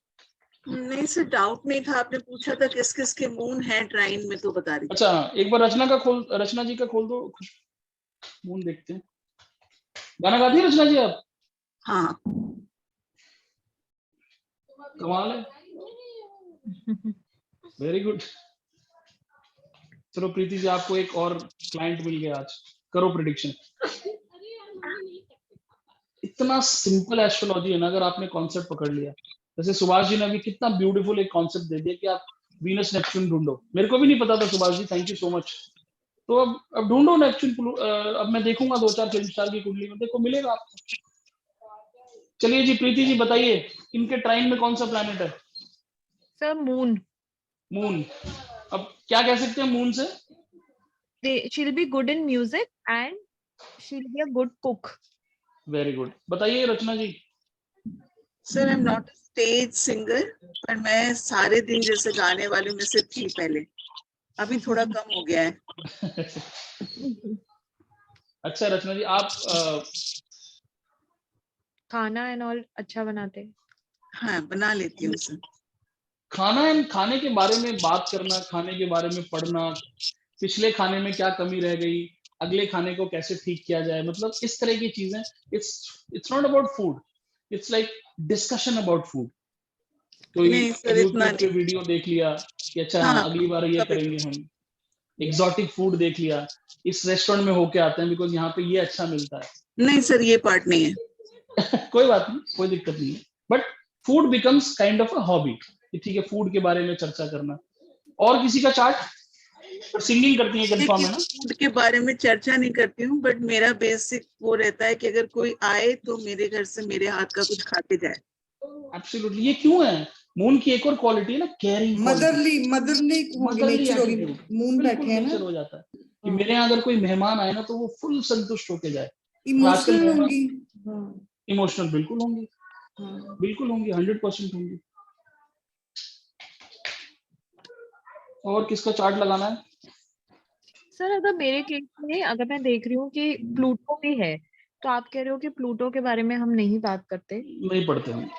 प्लूटो, नेपच्यून, यूरेनस को नहीं देखते हम लोग. पराशर ऋषि ने बिल्कुल मना किया, बहुत मारते हैं. तो देखना ही फिर नहीं. क्या करेंगे? ये जो मेरा प्लूटो भी पड़ा हुआ है. प्लूटो क्या है ना कि ये जो सॉफ्टवेयर है ना, ये प्लूटो दिखा देता है, मतलब Pluto is used in western astrology. जब प्लूटो, नेपच्यून, यूरेनस, तो वो अभी हम लोग वैदिक एस्ट्रोलॉजी में हम लोग प्लूटो, अब देखो आप सिंपल सी चीज देखो, पराशर ऋषि ने प्लूटो को प्लैनेट्स में इंक्लूड नहीं किया, सही है, मानते हो ना आप ये चीज? नहीं किया उन्होंने। प्रीति जी, जब आप पढ़ाई कर रही होंगी, या दीपाली जी जब आप पढ़ाई कर रहे होंगे, या मैं पढ़ाई कर रहा हूँ, या गोस्वामी जी पढ़ रहे होंगे, या सिंगल जी पढ़ रहे होंगे, हम लोग को सिखाया जाता था कि Pluto is a planet, correct? हमारे बच्चे जब पढ़ाई कर रहे हैं तो प्लूटो को प्लैनेट से क्या किया है? हटा दिया है। नहीं है ना प्लैनेट अब प्लूटो, हटा दिया ना। इसका मतलब ये ज्ञान हमारे पराशर ऋषि को बहुत पहले था।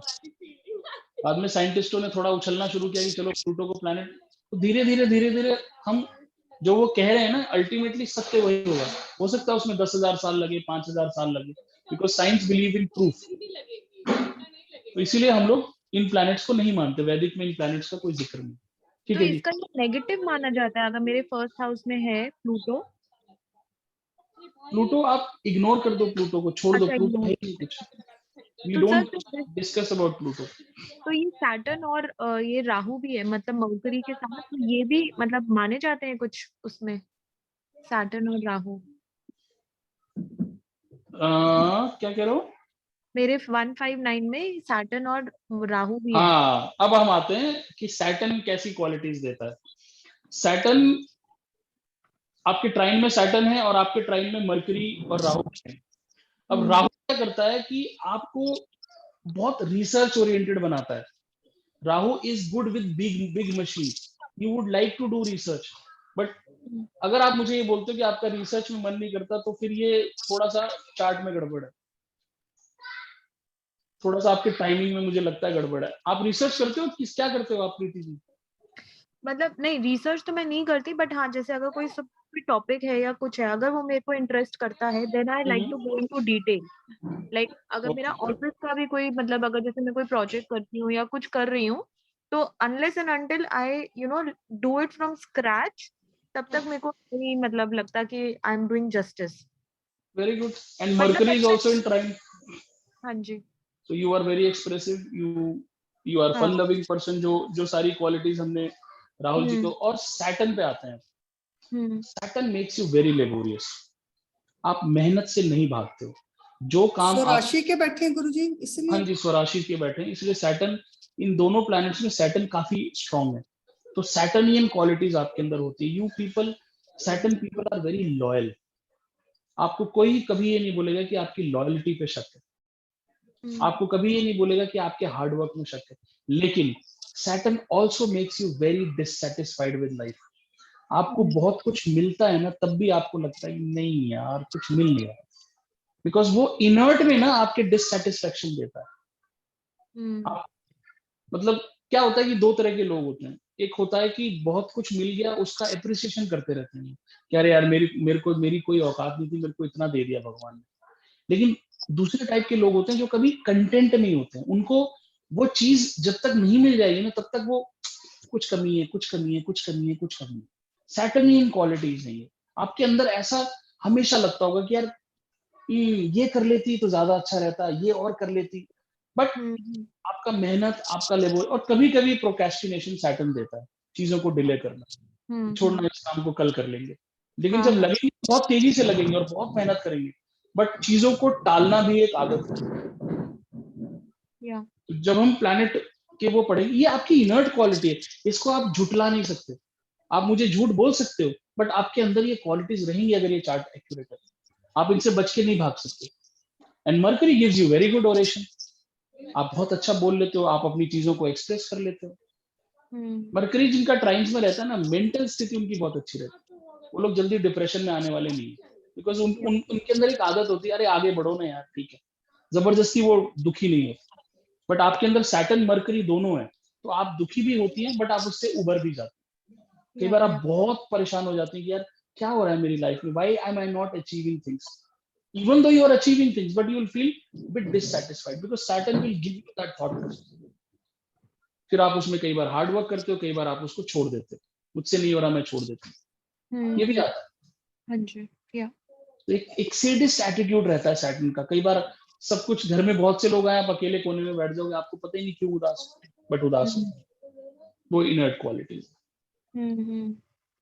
तो ये हमें ट्राइन में प्लैनेट्स, अब आपको क्या करना है, आपको प्लैनेट्स को डीपली स्टडी करना है। अब एक आपको ट्रिक दे देते हैं बहुत अच्छी सी, आप में से कोई ऐसा है जिसका जैसे, पहले मैं आपको डिक्टम दे देता हूं कि अगर नवमांशा के लग्न में फर्स्ट हाउस में राहु या केतु होते हैं तो ऐसा व्यक्ति का जन्म बहुत पीड़ा से होता है। स्पेशली वो या तो सिजेरियन बर्थ होगा, या डॉक्टर रचना जानती होंगी, फोरसेप्स से कई बार बच्चे को किसी एक्सटर्नल चीज से बच्चे को पुल करना पड़ता है अगर लग्न में राहु केतु होता है। तो जी आई डोंट मेरी नो बेटी क्या है केतु लगन में नवांशा में है उनका, कैसे हुआ है वो, कैसे हुई है? Normal normal. अच्छा, और किसी का है कोई, आप जानते हो चार्ट जिसमें राहु या केतु या राहु हो? फर्स्ट हाउस D1 में या D9 में? D9 में और कोई कॉम्प्लिकेशन हुआ था दीपाली जी आपकी बेटी के टाइम में? नहीं गुरुजी। मतलब ऐसे लोग धरती पे आना नहीं चाहते हैं, एक ये डिक्टम है, ठीक है चेक कर लेंगे, चलो एक चार्ट में नहीं मिल रहा, घबराना नहीं है, अपने थ्योरी पे ना अडिग रहो आप, कोई दिक्कत नहीं, एक चार्ट में गलत होगा कोई बात नहीं, 10 चार्ट में वो सही भी होगा। किसी को कोई चार्ट है जिसमें राहु लग्न में हो? पर कोई बात नहीं, आप ये नोट कर लो। आप हर केस में या मोस्टली केसेस में आप देखोगे जब भी राहु केतु लग्न में होते हैं ना, ऐसा व्यक्ति पैदा होने में ना बहुत ट्रबल देता है अपनी माता को, और किसी न किसी एक्सटर्नल चीज से उसको निकाला जाता है। और एक और डिक्टम है, अगर सूर्य लग्न में हो नवमांशा में D9 के, तो ऐसा व्यक्ति बहुत बड़ा रीडर होता है, मतलब उसको पढ़ना बहुत अच्छा लगता है, because Surya is all about knowledge. Knowledge लेने को उसका एक ही तरीका समझ में आता है कि पढ़ो, किताब पे लाइट डालो। ये दो आपको एक मतलब मैजिकल प्रेडिक्शंस कई बार होती है ना, नवमांशा में आपको राहु दिख गया लग्न में, आप बोल दो कि आप when you were born it was very difficult, आपको कुछ ना कुछ एक्सटर्नल उससे करके निकाला गया था। I have Ketu in Lagna. So Khushboo? yeah. So I क्या was हुआ था? born after 9 months. Born after 9 months? Yeah. आना नहीं चाह रही थी तुम दुनिया में? तो ये होगा, सही होगा, ये होगा। सर मतलब जो फर्स्ट हाउस है हम उसको लग्न भी बोलते हैं? लग्न भी बोलते हैं, बिल्कुल बोलते हैं। Not लग्न chart, that is separate, but first house is also called as लग्न. एब्सोल्युटली, किसी भी चार्ट का फर्स्ट हाउस को हम लग्न बोलते हैं, उस चार्ट का लग्न। जैसे इसमें नवमांशा में आप देख रहे हो जहाँ 6 नंबर लिखा है ना, हाँ जी हाँ जी, वो नवमांशा चार्ट का लग्न है, और लग्न। लग्न चार्ट में 4 नंबर जहाँ लिखा है वो लग्न चार्ट का लग्न है। ओके। तो नवमांशा चार्ट के लग्न में D1 चार्ट, D9 चार्ट के लग्न में अगर राहु केतु दिखाई देते हैं तो ऐसा व्यक्ति अपनी माता को या मतलब पैदा होने में, डिलीवरी में बहुत कष्ट होता है।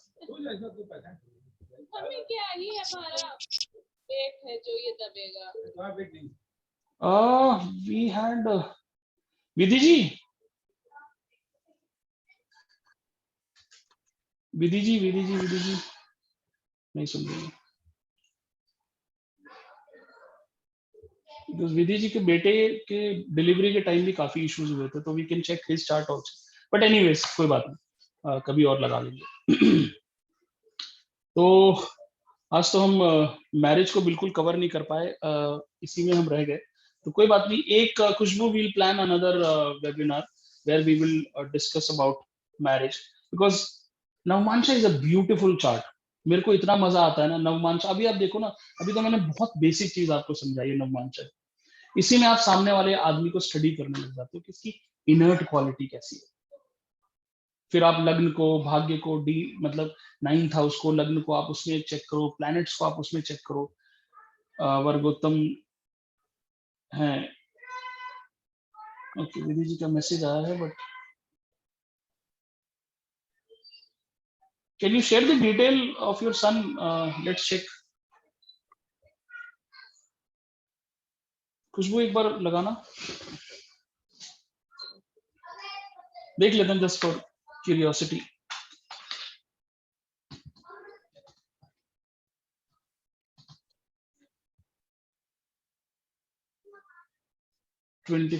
नेम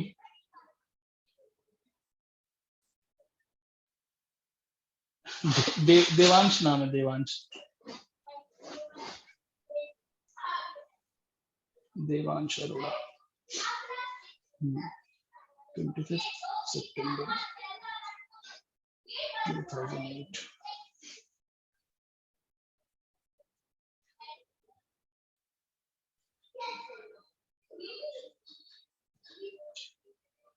बर्थ टाइम बताइए विधि जी।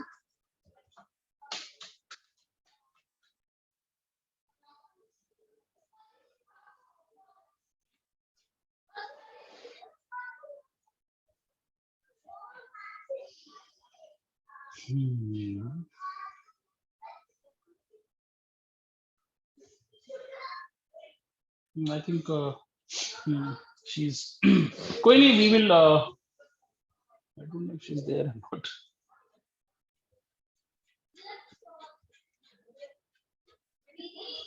Okay, कोई बात नहीं, we'll अगली क्लास में खुशबू let's keep one more 2107।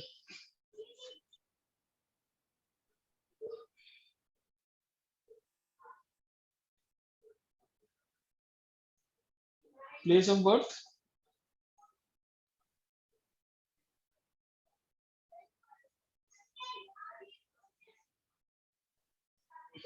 Jaipur.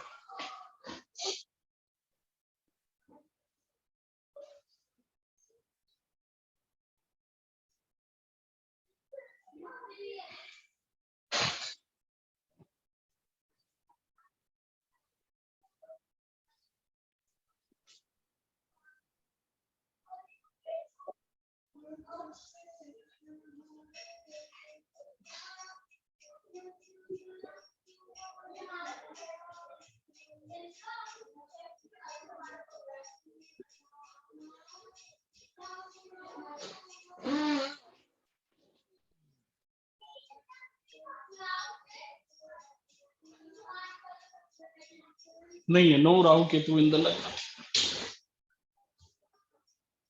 Anyways I think let's study on more chart. कोई बात नहीं सर, मेरे बेटे के कुंडली में है राहु केतु लग्न में। कैसे हुई थी डिलीवरी? डिलीवरी तो सिजेरियन से हुई थी। सिजेरियन हुई थी, ठीक है। और भी चार्ट्स लगाते हैं, इसमें नहीं आ रहा, देवांश के केस में नहीं आ रहा। बट एनीवेज आप ऐसे डिक्टम्स को चार्ट पे लगाओगे तो आपको पता लगेगा कि काफी चार्ट्स में ये ट्रू भी होता है। हो सकता है कि 2-4 मिनट का इधर हो, क्योंकि केतु 12th में गया है तो शायद टाइम थोड़ा सा इनएक्यूरेट हो, पॉसिबिलिटी है। Navamsha is a very good tool to correct the timing. So Khushboo थोड़ा सा इसको रेक्टिफाई करके देखते हैं, Ketu comes in lagna. But anyways let's keep it for some other time, it's kind of a research thing. और सन अगर लग्न में आता है तो ऐसा व्यक्ति बहुत रीडिंग करता है। कोई बात नहीं, टेंशन नहीं लेना, मैं बिल्कुल नहीं सोचता। मेरे लिए कॉन्सेप्ट इज इंपॉर्टेंट। वो कितने चार्ट्स में लगता है वो इतना इंपॉर्टेंट नहीं है कि वो सही हो रहा है गलत हो रहा है। बट ठीक है, if there is a dictum we should keep it in our mind. जैसे गोस्वामी जी के बच्चे के चार्ट में है तो उनका सिजेरियन हुआ है, दीपाली जी के नहीं है, विधि जी के भी नहीं है, कोई बात नहीं, और चार्ट्स ढूंढेंगे जिसमें ऐसा कुछ मिलेगा अपने को। तो I think Khushboo we can keep one more session where we will discuss about the relationships through navamsha. Okay, I'll plan an update about this. and keep it for 1.5 hours because I think 1 hour maybe we'll not be able to cover. So let's do one more webinar. So खुशबू जी आपको बता देंगी। I think वो जो main navamsha का जो main उद्देश्य है वो है शादीशुदा जिंदगी, तो उसको चेक करने के लिए हम एक सेशन और कर लेते हैं। गुरुजी एक चीज पूछनी थी, अगर हाँ जी, ट्राइन पूछिए ना। में मतलब जुपिटर आ जाए तो कहाँ पे आ जाए जुपिटर? ट्राइन में कहीं पे भी? अरे जुपिटर आ जाए तो जुपिटर क्या करता है कि आपको बहुत नॉलेजेबल बनाता है, आपका ज्ञान लेने का मन करता है, आप बहुत अलग अलग फील्ड्स में पढ़ाई करते हो, बट आप एक फील्ड के एक्सपर्ट बन जाते हो। अगर आप आइंस्टाइन का चार्ट देखोगे ना, आइंस्टाइन के ट्राइन में सन और जुपिटर दोनों है। आप जानते हो ना Albert Einstein the famous scientist. तो जुपिटर से तो अपने को समझ में आ गया कि वो कितने बड़े साइंटिस्ट क्यों बने, बट सन का मतलब है कि वो म्यूजिक बजाते थे। अरे साइंटिस्ट को कहाँ टाइम मिल रहा है म्यूजिक बजाने का? लेकिन बहुत लेट पता लगा कि he used to play very beautiful guitar. Violin, sir, violin. Sorry, violin. I'm so sorry, violin. Thank you, Rachna ji. He used to play excellent violin. इसीलिए सूर्य बैठा हुआ है उनके ट्राइन के अंदर. अगर आप आइंस्टाइन का चार्ट कभी गूगल पे आप सर्च करोगे ना, तो आपको उनकी नवमांशा में सन और जुपिटर दोनों मिलेंगे. Jupiter makes you very very knowledgeable and expert in at least one field. अगर जुपिटर नवमांश में आ गया तो उस बच्चे को तो आप झोंक दो पढ़ाई में, वो कमाल कर देगा. और आइंस्टाइन के में जुपिटर और सन दोनों आ गए थे, तो सन ने उनको म्यूजिक दिया. वो बहुत अच्छा वायलिन बजाते थे. बहुत लेट लोगों को पता चला, बट दैट इज ट्रू. इतना एक्यूरेट है नवमांश. गुरुजी इसमें मार्स है 159 में, तो ऐसे में क्या होता है इस चार्ट में? मार्स आपको एग्रेसिव बनाएगा. मार्स और सैटर्न दोनों है, मतलब ये सैटर्न थोड़ा सा आलसी बनाएगा, मार्स एग्रेसिव बनाएगा. तो ये क्या है ना, ये बच्चा किसी फील्ड में, देखो पहले तो मून है लग्न में, तो सीधा सीधा डिक्टम है कि भैया शेफ बन जाओ, शानदार काम करोगे. दिख गया मून दिख रहा है लग्न में इनके. हाँ जी, हाँ जी, बिल्कुल. हाँ जी. तो मेरे को सोचना ही नहीं, मतलब अगर ये चार्ट एक्यूरेट है तो भैया शेफ बन जाओ, क्योंकि moon will give you tremendous acumen to become a chef. Mars भी ट्राइन में, मार्स भी क्या अग्नि कारक वो प्लैनेट है. तो मार्स और सैटर्न मिलके क्या करते हैं ना, कि मार्स क्या करेगा, किसी किसी चीज में बहुत एग्रेसिव बना देगा, और सैटर्न क्या करेगा, सैटर्न हर चीज में इनको ना मेहनत नहीं कराएगा. जिसमें मन करेगा उसमें मेहनत करेगा, या रेगुलरली मेहनत नहीं कराएगा, छोड़ देगा. ये करेगा 2 दिन 3 दिन बाद छोड़ देगा. मार्स और सैटर्न का कॉम्बिनेशन अगर ट्राइन में बन रहा है, तो for selective things he will be very aggressive, very hard working, but then Saturn will say छोड़ दो. 4 दिन बहुत मेहनत करो, 5वें दिन उसको छोड़ दो. बट मून लग्न में आ गया, excellent. This is moon, Saturn, Mars, तीनों के ट्रेट्स इस बच्चे के अंदर आएंगे. He will behave like all these 3 planets. He will be very caring, but he will be strong also because Mars is there. Speech थोड़ी सी कभी कभी सॉफ्ट रहेगी, कभी खराब रहेगी, क्योंकि मून और मार्स दोनों है. At times, so you cannot make out कि इसकी स्पीच एक्चुअली में सॉफ्ट है या कैसी. तो और आप और सर ठीक, अगली क्लास में थोड़ा. हाँ जी, ये टेक्निकल नहीं होगा क्या, क्योंकि सैटर्न एक्साल्टेड है 9th हाउस में. टेक्निकल भी हो सकता है, इंजीनियरिंग में भी जा सकता है, कोई दिक्कत वाली बात नहीं है. क्योंकि कैसा केतु इसका 12th हाउस में है और राहु इसका 6th हाउस में है. ये सब technical education. Actually for technical education part I would prefer more detail chart. D9 से तो these are his inert qualities, but actually में वो किस तरह पढ़ाई करेगा, I would focus more on detail chart. Okay. D10 chart and lagna chart, इन दोनों से बता सकते हैं. बट मतलब खाने से एक प्रेम रहेगा, वो चंद्रमा बता रहा है इसका. खाने से कुछ ना कुछ इसका मतलब विशेष प्रेम होगा, ये चंद्रमा बता रहा है, और इसीलिए चंद्रमा लग्न में बैठा हो. परफेक्ट. ठीक है, आई थिंक 9:30 बज गया. आप सब लोग का टाइम कीमती. आप लोगों ने राजमा चावल, चने चावल जो भी घर में बनाया होगा, प्लीज. गुरुजी हमें लग रहा है आपकी क्लास चलती रहे, सुनते रहे. एक्चुअली मुझे भी बहुत मजा आता है लोगों से बातचीत करने में, और आप लोगों से. और देखिए, my only motto is that I want to make astrology very simple. आप नवमांशा से डरो मत, राहु केतु से डरने की जरूरत नहीं, बस हमें थोड़ा सा सोचना है. इतना सिंपल है. मतलब आज प्रीति जी ने कितनी प्रेडिक्शन करी, और राहुल जी ने सब सही सही बोला. ये बहुत बेस लेवल की प्रेडिक्शन. बेसिक्स अपने मजबूत करो, बड़े बड़े कॉन्सेप्ट तो होते रहेंगे, पहले बेस हम पकड़ लेंगे ना. अब नवमांशा में कितने लोगों को पता है कि ट्राइन में अगर ये प्लैनेट हो तो ऐसा व्यक्ति का नहीं कोई बताता. सीधा बड़ी चीज है, सीधा शादी पे पहुंच जाओ. अरे उससे पहले भी नवमांशा के बहुत प्रयोग हैं. We can utilise navamsha in various ways. जैसे सुभाष जी ने बोला सैटर्न उच्च का है, तो this person will be very very laborious. He can change his भाग्य थ्रू हार्ड वर्क. अगर मुझे रेमेडी बतानी हो तो सिंपल रेमेडी है कि भाई तुम खूब सारा हार्ड वर्क करो, तुम करोड़पति बन जाओ, क्योंकि सैटर्न तुम्हारे उसमें है. मतलब बी लेबोरियस, मेहनत से मत भागो. Anyways, thank you so much everyone. Khushbu, anything you want to announce? Yeah, we would be having a course which will start from next week. It will be a 5-month course. If anyone is interested in enrolling for the course, you can drop me a message. I'll just drop my number on the chat. So if anyone is interested, you can just ping me.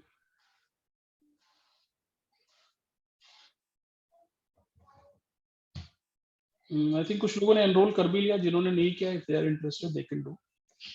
और ठीक है जी, thank you so much. We'll have another session about navamsha and we'll discuss marriage in detail. उसमें हम और कोई बात नहीं करेंगे, ज्यादातर रिलेशनशिप की बात करेंगे, बिकॉज आई थिंक सबकी लाइफ में बहुत इंपॉर्टेंट पार्ट है। Thank you so much everyone for joining. Preeti ji कुछ बोलना है आपको? नहीं सर, आपके साथ कल कनेक्ट करूंगी मैं सुबह। हाँ, कल कनेक्ट करते हाँ हैं। जी। ठीक है, thank you so thank you much. So much जय माँ, गुड नाइट, जय शुभ माँ। रात्रि। थैंक यू सर, जय मां। प्रणाम सर। गुड प्रणाम।